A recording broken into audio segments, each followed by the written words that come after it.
It feels like the cat version of Get Off My Lawn.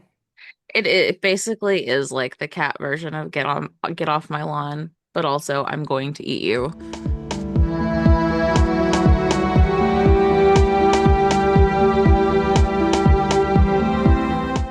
Welcome to Growing with the Stars, our podcast for helping you live your best life with astrology and navigating whatever crazy fuckness is going on in the world today. I'm Katie, and I'm a traditional astrologer. And I'm Kat, and I'm here to vibe. I'm here for the party. I think we're doing Sun Part 2 today. So, We are going through we talked about the sun in the signs, and today we are going through the sun in the houses. Um, and we will have some celebrity examples, some of whom you might really love, some of whom you might find as a personal attack. These are examples. These are not people that we are either lauding or, think are good people, but they are good examples of the astrology. And this is also just a reminder that, like, we're going to be using whole sign houses once again. If whole sign houses works for you, great. If something else resonates in your practice, like Placidus, Porphyry, there's so many. There's Reggie Montanus, which is a great name. It always makes me think of it feels like a 1970s quarterback. I mean, I think you know Reggie Montana. I think that was an actual football player. I'm really sorry, football people. I'm pretty sure you're thinking of Joe Montana, who was a football player. Yes. I may Clearly, not I know know football. astrology and not football. It's I may fine. not know football, but I do know that name. Um, Um, So we're going to be using whole sign house examples in this one. But once again, you can get five astrologers in a room and there'll be six opinions on house systems. And it's fine, but it's just really not that deep. It's really how you cut a pie. Um, and maybe one of these days we'll do a whole episode on it. Maybe we'll even have some like guests on to like wax poetically about it. But I think don't overthink it is the TLDR on my end. I just prefer, a decent slice of pie more than anything. Honestly, yes. I'm a big fan of the fruit pies. We're talking cherry, blueberry. Apple pie is like depends on how it's made. I just like the tart pies are great.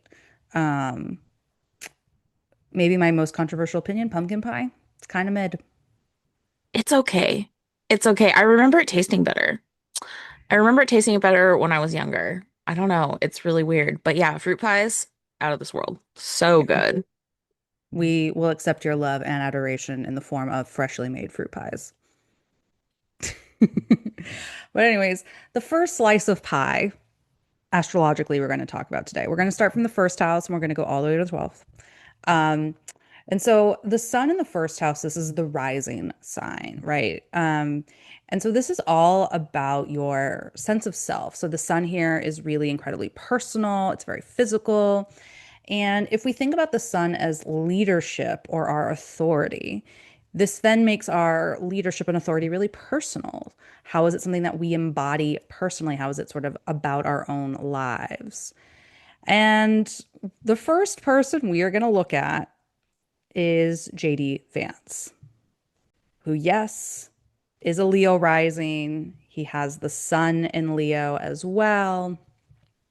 Um, so, leadership and authority is something that's very personal to him. Like he becomes a big public figure through a memoir, right? Hillbilly Elegy. Um, he writes about his own life.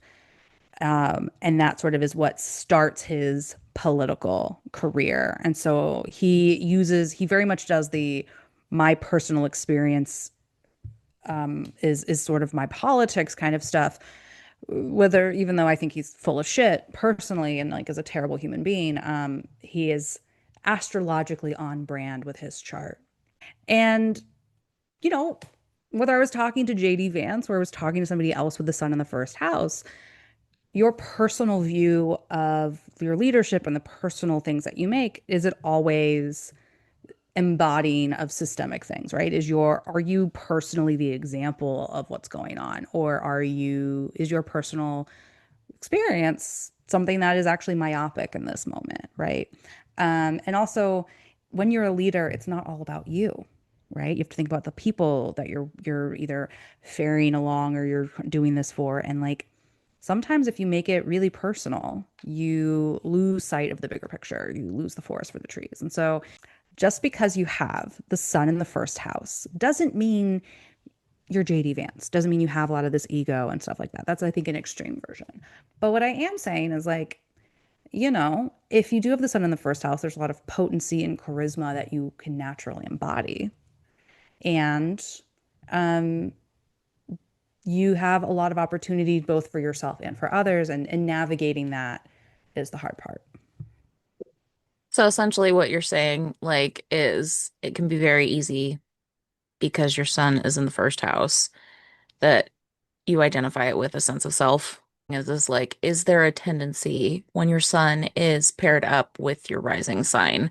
Because the rising sign tends to be like that, like personal kind of like how like self sense of self kind of placement, right? Where we often like I think we talked about it in the last episode where sun signs in like say like a commercial newspaper or something are often written Hmm. from the perspective of a rising sign or something versus like the actual like solar placement.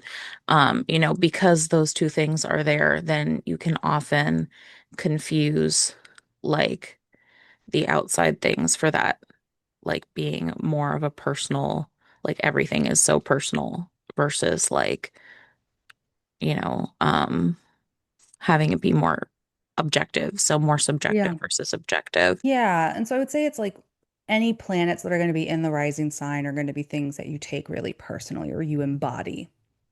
And so in this case, it would be the sun and sort of your leadership, your intellect. So for somebody like JD Vance, if I wanted to maybe insult him, I would probably call him intellectually weak, right? I would focus on his intellect. I would focus on his leadership style. I'd focus on his like charisma and that he is about as charismatic, in my opinion, as a doornail. Um, those would be the things like the rising sign and or where the ruler of the rising sign is often the thing that we find very personal to the individual. It's a great question. So yeah, I would say the solar qualities, right? The sun and the thing the sun represents, one of which is our leadership style, um, would be things that yes, he would take personally. We're going to move on to the second house, which is a lot less personal, a lot less physical. I want to talk about Robert De Niro. He's a Cancer rising. He's got the sun in Leo, amongst many other things. And he's known as an actor, but he's also financially like not a slouch.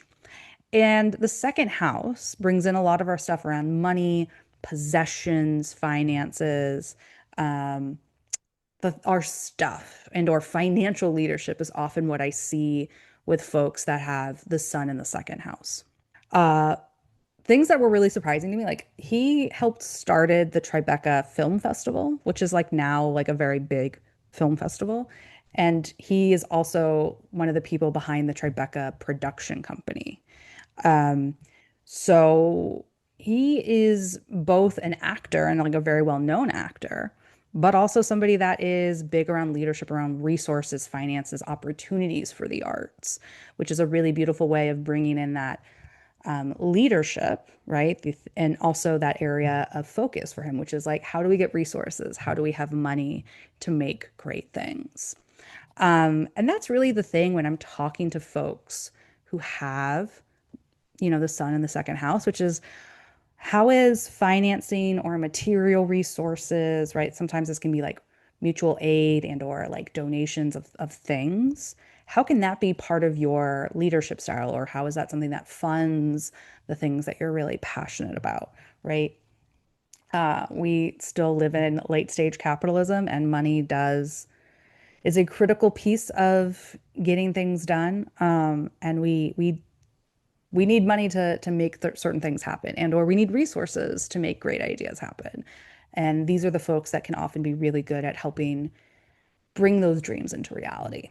It's funny that he has such a strong, like, sort of money placement because I've always looked at that man and thought, money.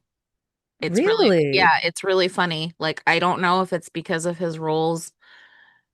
Like, I know he is in like The Godfather. I know he's like been in a couple like other like really strong like like not a couple, a lot, quite a few.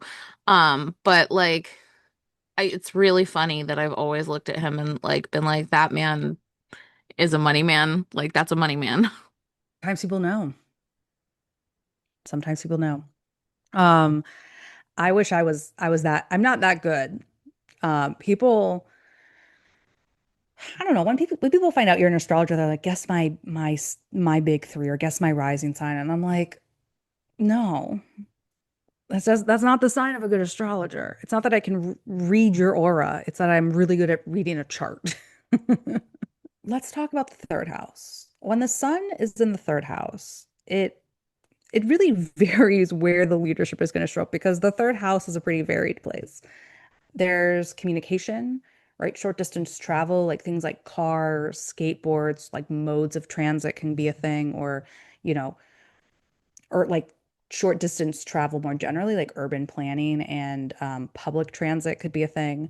We also see like education and also things like siblings. It's really rooted ultimately in the local environment, things that are sort of near the home.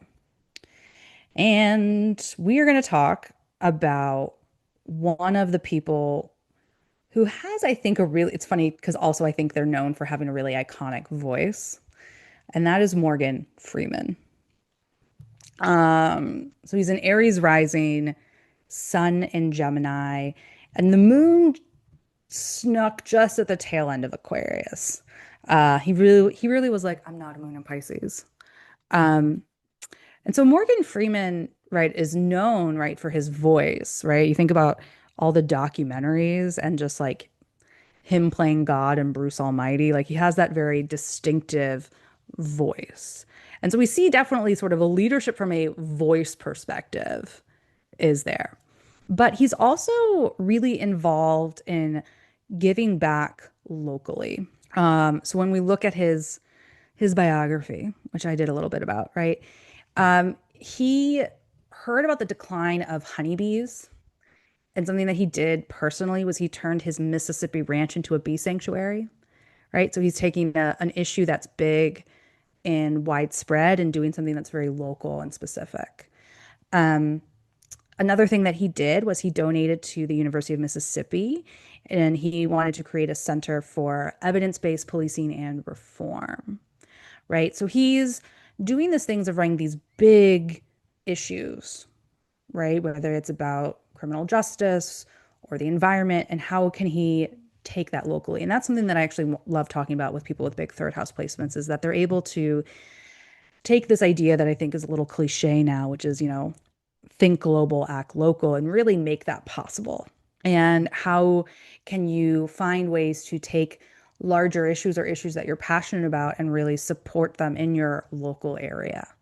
And that can be like reading, right? That can be things like criminal justice. And it can also be something as simple as, yeah, like how do you support the local native ecosystem through climate crisis and climate change?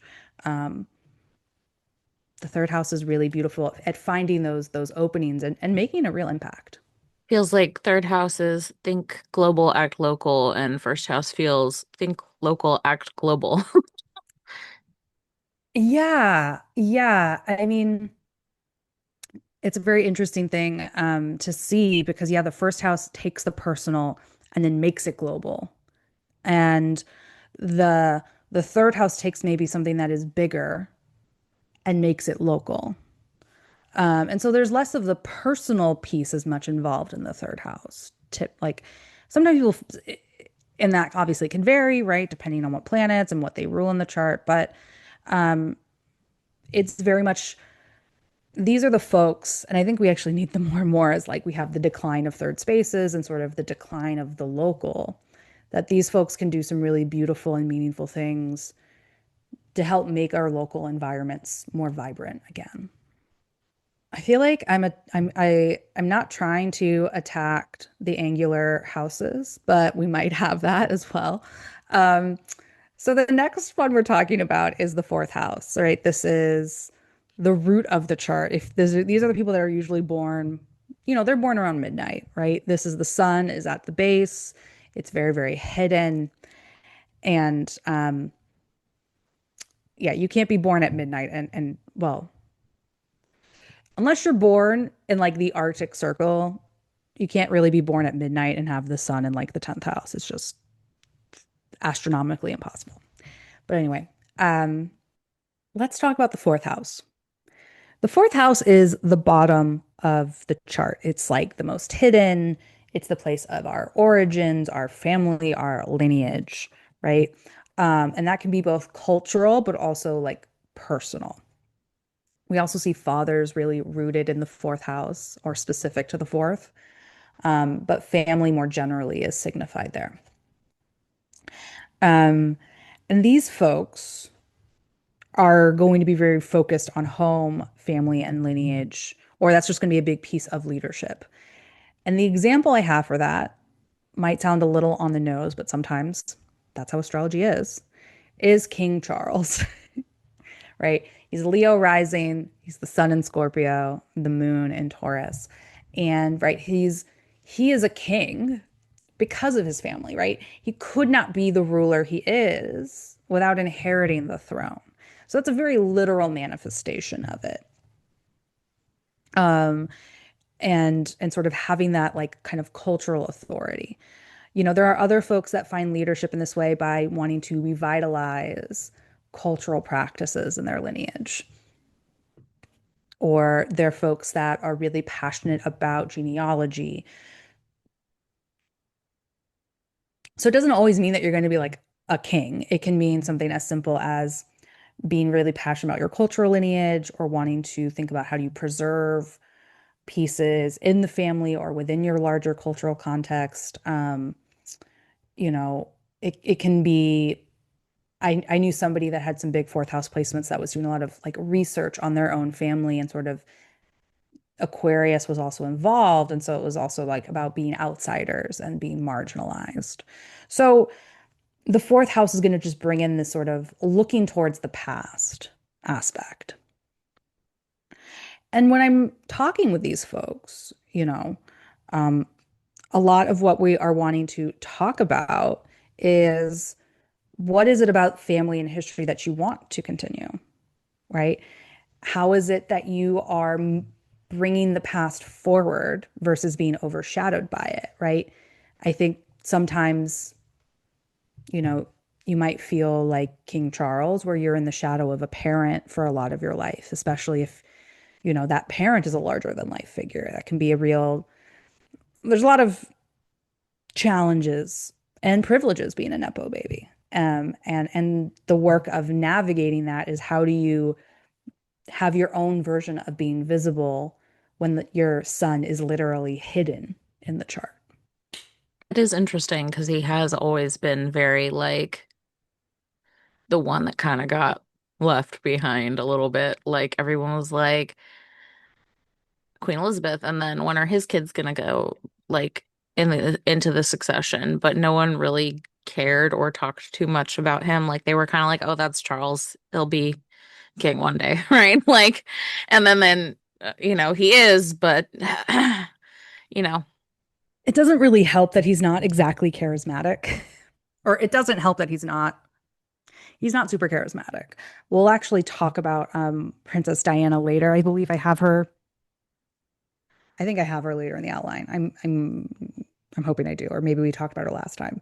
But um, yeah, I think you can be born for a role, which can sometimes also sort of show up with the fourth house, right? That sort of lineage of being born into something. It doesn't necessarily mean that it's going to be easy. Um, and how you choose to take on that mantle is the real question. And that's the thing to really, I think, navigate and wrestle with to be effective. honestly, you picked a real tough crop of examples for me to keep my mouth shut about in a I don't I've go gone a away. lot less political for number five, I promise. They're not all hot takes. What can I say? I don't know. I'm feeling spicy this week. It's like I promise viewers, like the examples are not a reflection on you. Absolutely not. And that's why I've said, like, yeah, like being focused on things like your cultural lineage and genealogy can be really potent and beautiful, or wanting to be a leader in home design and home decor can also be like, it doesn't have to be super heavy. Um, it can just simply mean that you're really involved in the private affairs of life, right? The familial spaces and familial affairs of some kind. The fifth house is more lighthearted. It is way more fun because the fifth house is about pleasure and games and sex and just and children. All right. Like the fifth house is here for a good time.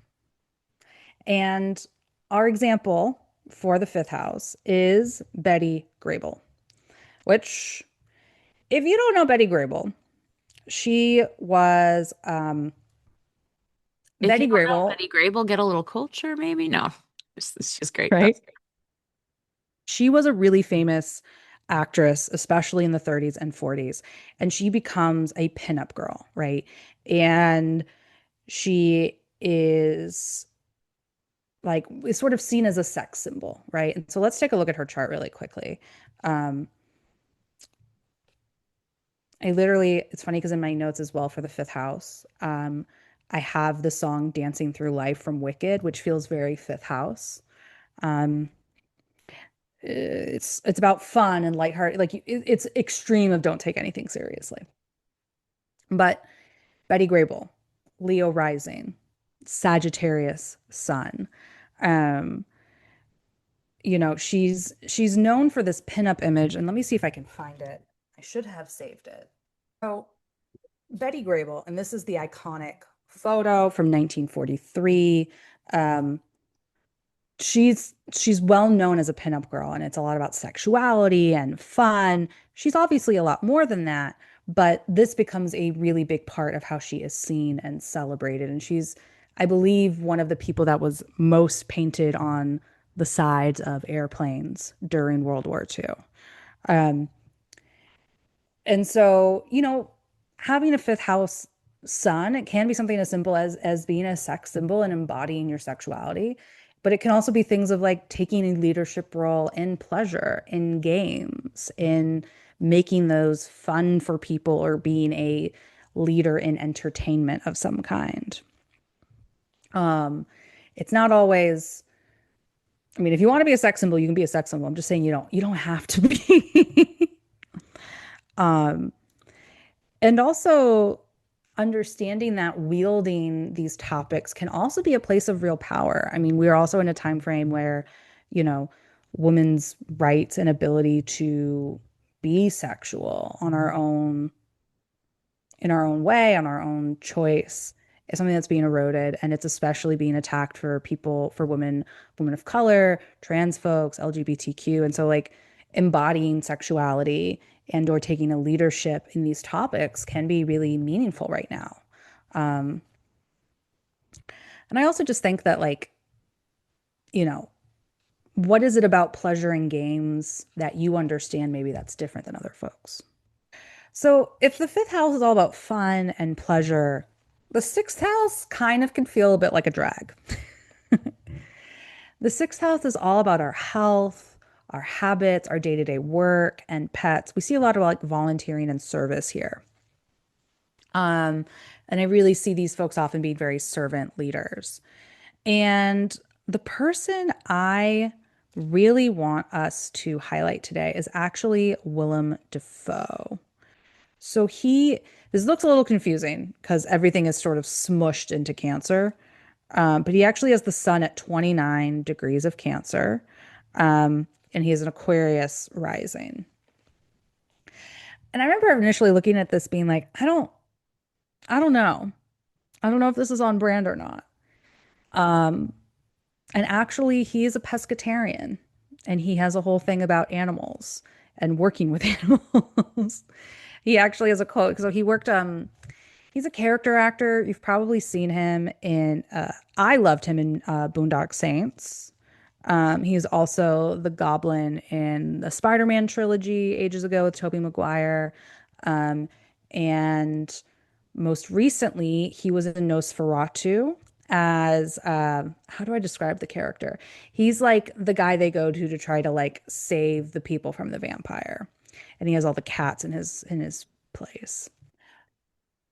And so, yeah, we'll sometimes see sixth house sons doing things either around animals or being very much servant leaders or um, taking in a belief or a value of a thing they want to lead on into their daily life, right? If they have issues around the environment, their health and habits might be a way that they sort of lead and do that work.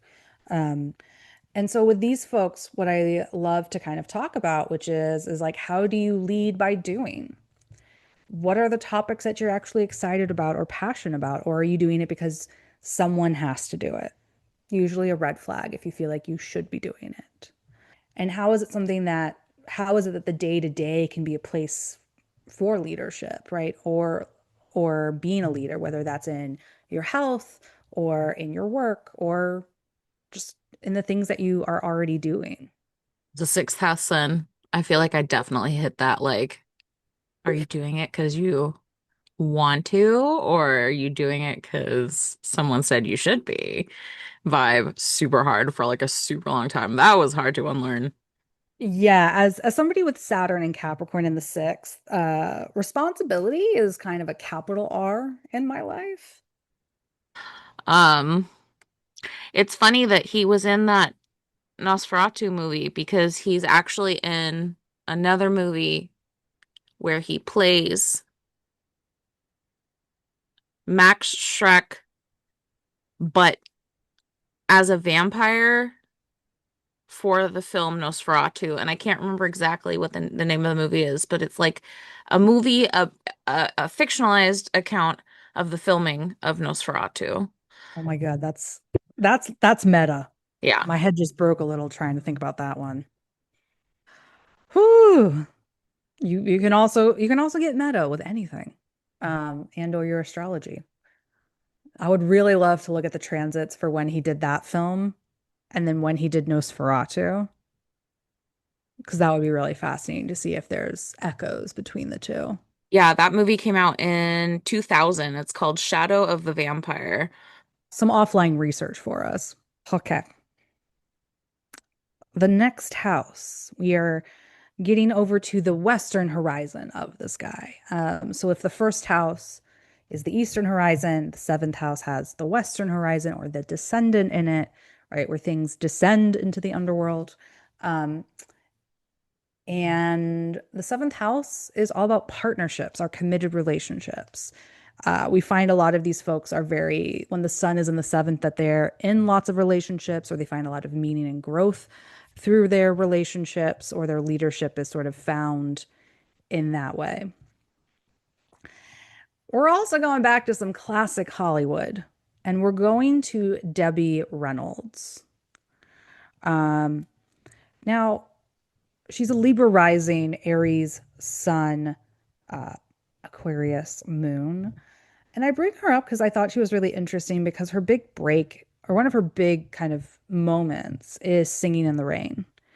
Um, and a lot of it, I believe she highlighted how I think it was Gene Kelly who was really monumental for her career and what she learned working with and dancing with him.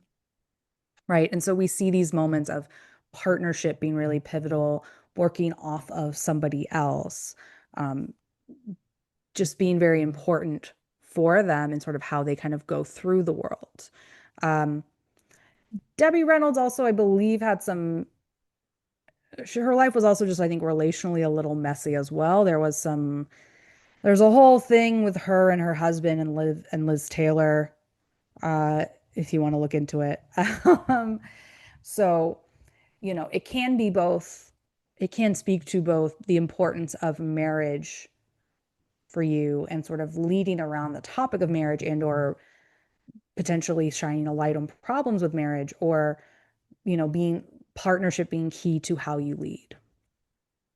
I can't Um, remember if she's the one who like called and was like, let's like not play around, just put him on the phone or something like that when he was like out canoodling. yeah, with an Aries sun, that would not surprise me. She's like, let's cut to the chase. Let's cut to the chase. Um, and so, when you have the sun in Aries, you don't have to have dramatic marriages if you don't want to.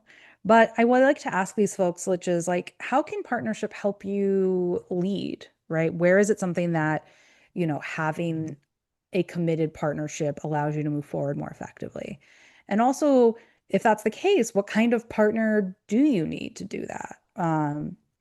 And also, like, what is it that you seem to be know about and or committed about when it comes to like committed relationships of various kinds, right? How is it that that topic area of partnership, of intimacy might be something that you feel really passionate in speaking about and knowing more about?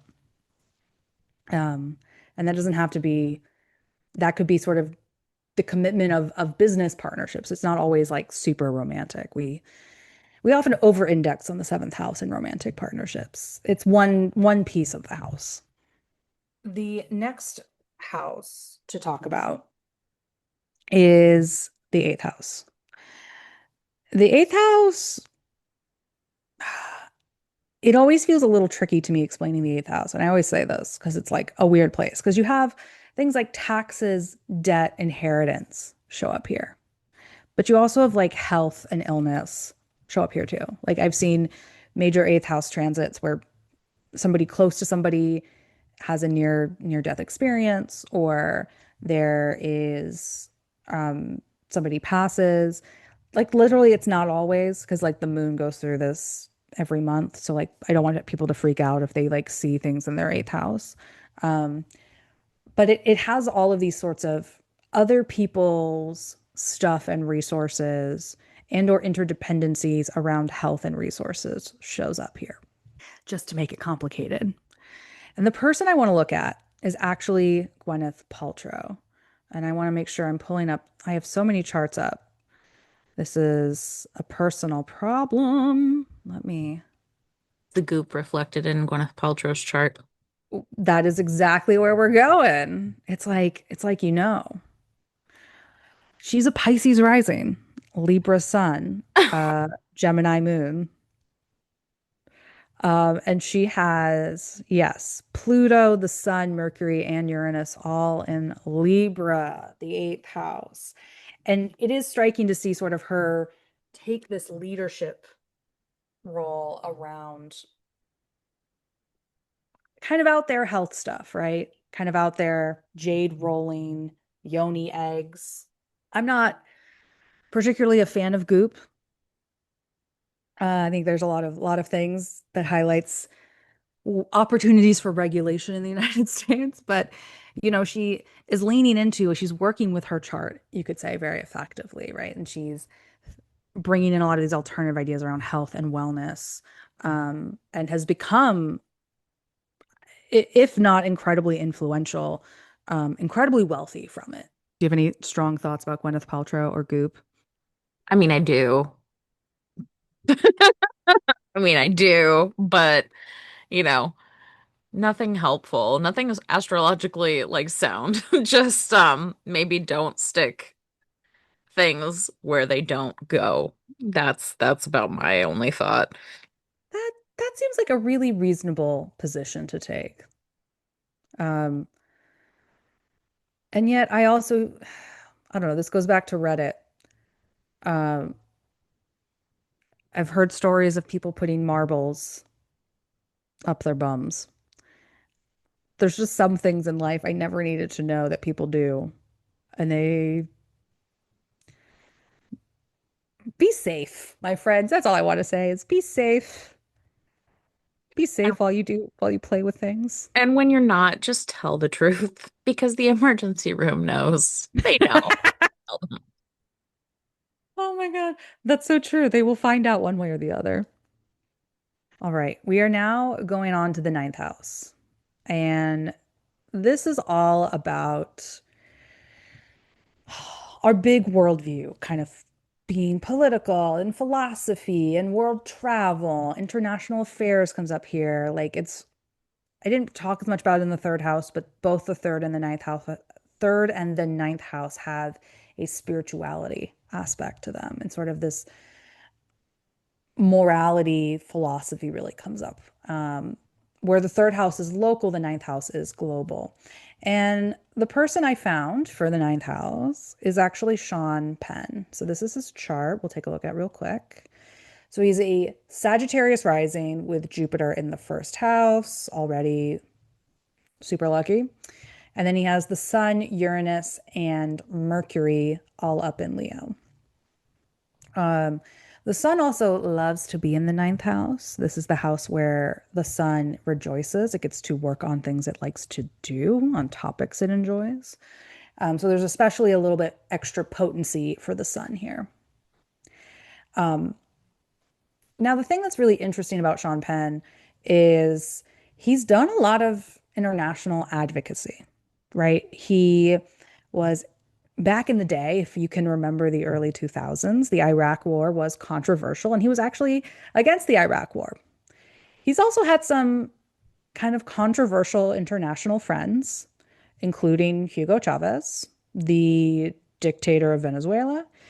Um, and he's also been very staunchly pro-Ukraine in the civil war with Russia. So these are just kind of a smattering of things, um, and shows an area where he feels a real need to sort of strike out, to speak out, um, and have a view on things. And that's where, when I talk to folks with the sun in the ninth house, you can feel like sometimes the things you want to work on are so big. And that can be sometimes the problem, which is like, so what are the beliefs and the worldviews that you want to advocate for, right? And what does it mean to really go big on that issue? And what are the ways of doing that that can also be kind of chunked up over time, right? You don't have to do the whole marathon today. You can do a little bit every day and still get those 26 miles in. It feels like the sixth house is almost like that, like in between. Do I go big or do I stay local? Hmm. I mean, it's interesting that you say that. I'm just pulling up a chart again just so I can see it. Um, because yeah, the sixth house squares both of them, right? If we look at whole sign houses. So, for Sean Penn, there's going to be Leo is the ninth, Aquarius is the third, and then Taurus would be the sixth. And so the sixth house, you know, is going to be in tension with both of those houses, and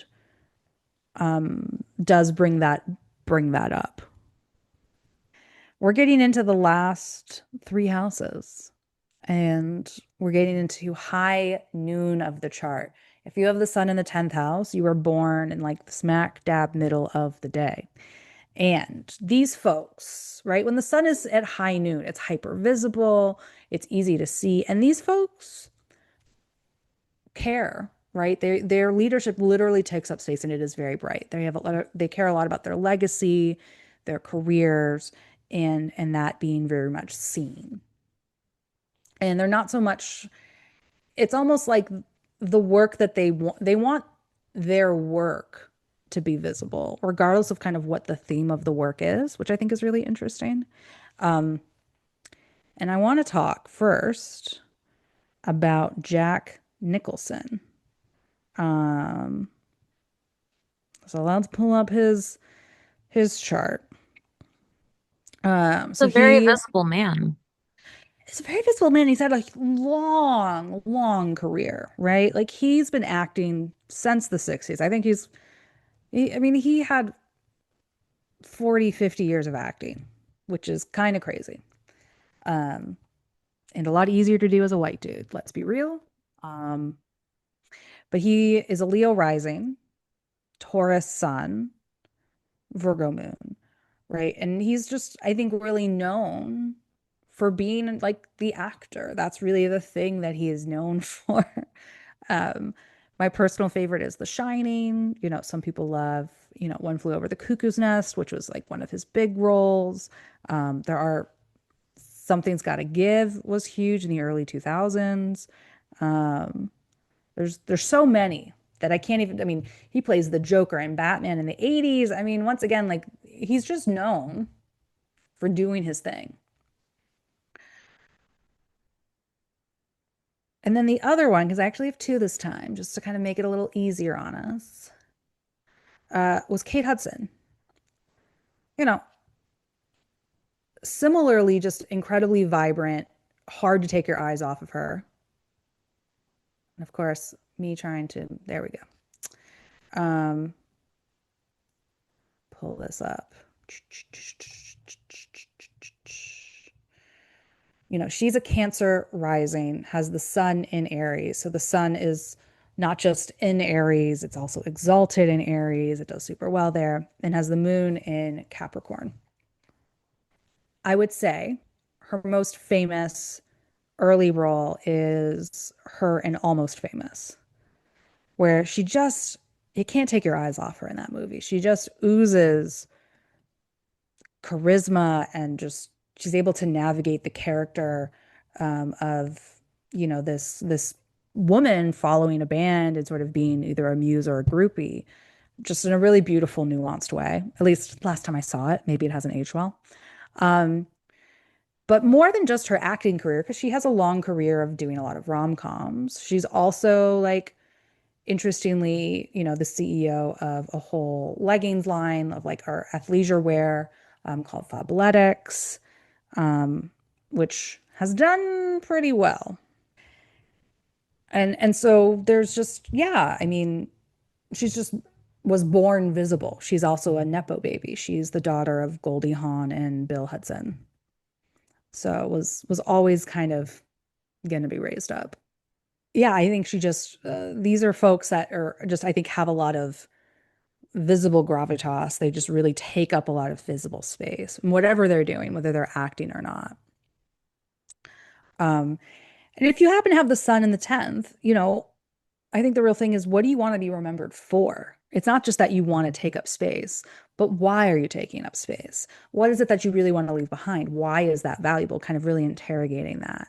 And I think it's okay to have ego. It's okay to have a desire for legacy. Like, there's nothing wrong with that, but really interrogating how that can be useful, how that can be for something good, or how that can be used not just for yourself is something that I always love for those folks to consider too. Just to really think about not just why it matters to you, but what's the benefit of that legacy when you're gone. We are going now to the 11th house. And as an 11th house son, I think we're fun. Um, right? So these are folks, not these folks. The sun in the 11th is all about friends, supporters, community. They're very social, right? It's a lot about who and what you know.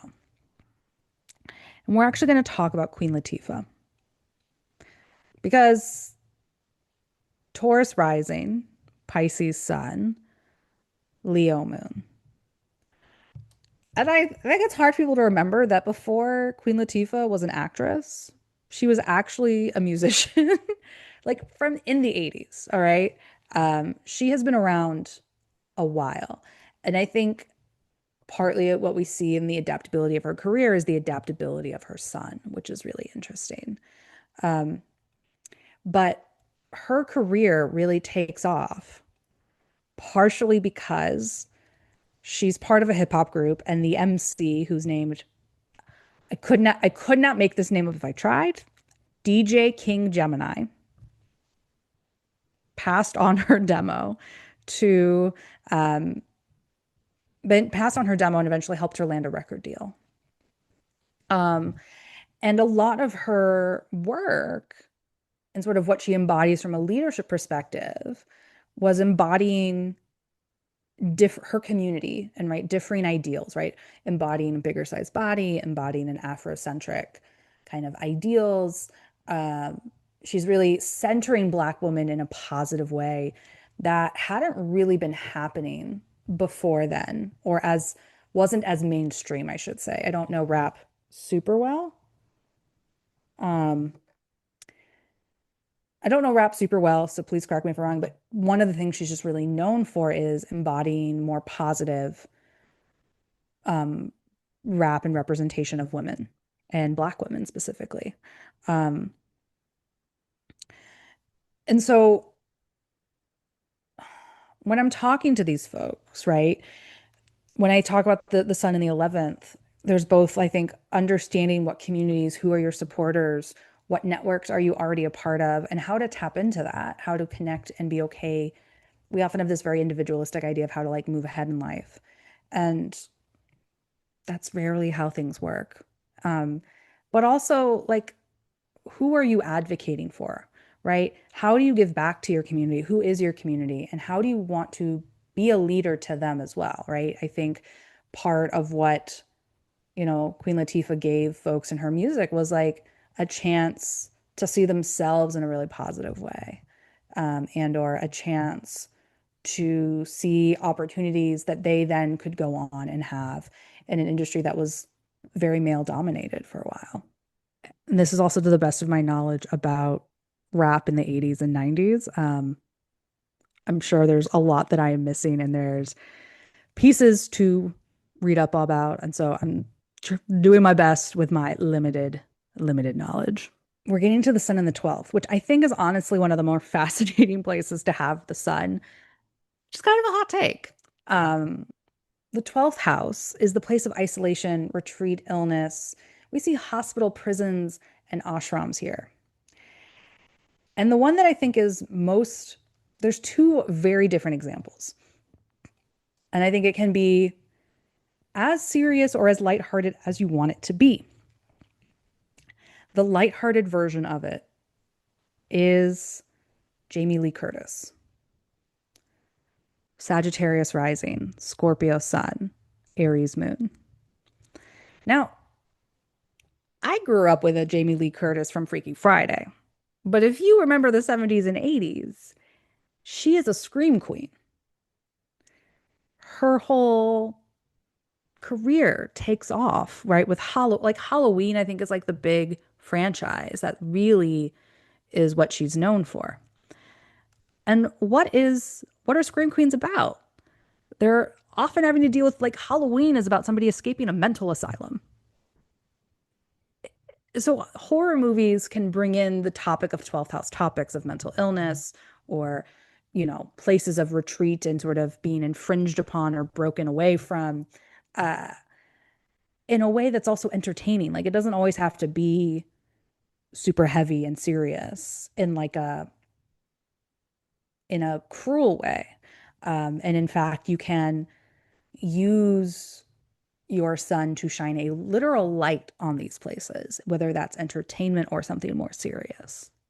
Um, I also kind of love that Jamie Lee Curtis, years later, wasn't just a Scream Queen, but was in the show Scream Queens, which felt like a really lovely callback. I also just really enjoyed the first season of that show. I don't know how well the show's aged, but that first season was fun when I watched it. I don't know that, anyway. I don't know about that show. I never got into it, but I know it had some issue surrounding it. I think with a um some presentation of an illness that actually a friend of mine happens to have. And so like I know that Oh, that became an issue later on, but yeah. I think initially like I'm not sure exactly, but I know that it was like it's a fun idea. It was a fun It's a idea. fun idea. I Yeah. kind of love that Jamie Lee Curtis doesn't take herself too seriously. And I think that's one of the beauties of a 12th house sun is there is in a way that's sort of different, I think, especially from like the first or the 10th or some of these other places, there's it's a little bit depersonalized in a way that's very interesting. And I think can give a level of humility and levity that can be really refreshing. Now, not always. The last person we're going to talk about is a lot heavier, and this is Joe Biden. And his chart has fascinated me forever. He's got this giant 12th house stellium. He's a Sagittarius rising with the sun in Scorpio and the moon in Taurus. Um, and I think one of the ways that we can see him dealing with 12th house topics of illness is that he was a leader during a pandemic and really having to deal with COVID as a crisis. Um, there's definitely other stories of illness and tragedy in his life that I think could also speak to the 12th house. But I think one of the ways that you can be a 12th house sun is having to help shine a light and help navigate through periods of difficulty, whether that is for a nation or maybe you help people navigating, criminal justice or hospital systems. Um, being Whether or not he was good at it is a very different discussion. It's just, I think, highlights a key part of his life, um, being a leader and having to lead the United States when he did. So I love to talk to 12th house folks, one, to not make them freak out about having the sun in the 12th. And the thing I like to bring up with them is, well, do you have an ease with dark, difficult topics that others don't? What might those be? What are the things that kind of choke other people up where you're kind of like, yeah, like you're okay delving into? How do you feel about shining a light on those topics? Is that something that you're passionate about or not? Or, do you feel kind of drawn towards, you know, and or like how is your form of leadership also about embracing maybe isolation and or retreat? How is it that you find great insight when you are able to maybe take time away and do that? And maybe your work is around helping people unplug or helping people have their little moments of kind of being a hermit. There's nothing wrong with that, but it's about your version of that. And yeah, that looks very different in a lot of ways than other forms of leadership, but that doesn't make it any less necessary, in my opinion. And so we have gotten to the sun throughout all the houses. And just to kind of take a step back, there are, I think, certain ideas, especially in American society, about what it looks like to be a leader. And I think we are in an era where we need a very different kind of leadership than we ever have before. And we're going to need all kinds of leaders. I don't think that there is any hero or specific hero that's coming to save us. We save ourselves. And the question to me is not if you are a leader, but where you happen to lead and getting a sense of your sun sign and where it is can really help you better name and understand your version of it. There's other layers that you can bring in, like where is Leo in your chart? So not only where is the sun, but where is the house that it rules? Aspects which can, be perfect for an in-depth discussion in an astrology one-on-one reading. But all of these together, I think if you're anxious about meeting this moment or you're anxious about how do I step up? Where do I lead? What is my opportunity? I think these can help kind of give you answers for not only where is it that you naturally shine, but also what's your style of doing that and how to work with your version of it versus whatever you have seen other people do. Because you're not everybody else. You're just you. And we wouldn't have you any other way. Thank you for coming on this journey with us. I'm not 100% sure what our next episode's going to be, but we've got some fun stuff we're cooking up in the queue about other planets. A little bit of history maybe be also coming your way. And as always, thanks for listening. We'll have all of the things if you want to book a reading or subscribe to never miss an episode. We're just grateful you're still here. Yep. And we will see you next time when we return with our next surprise episode. Exactly. Got to keep everybody, including ourselves, on our toes. Yes. Bye.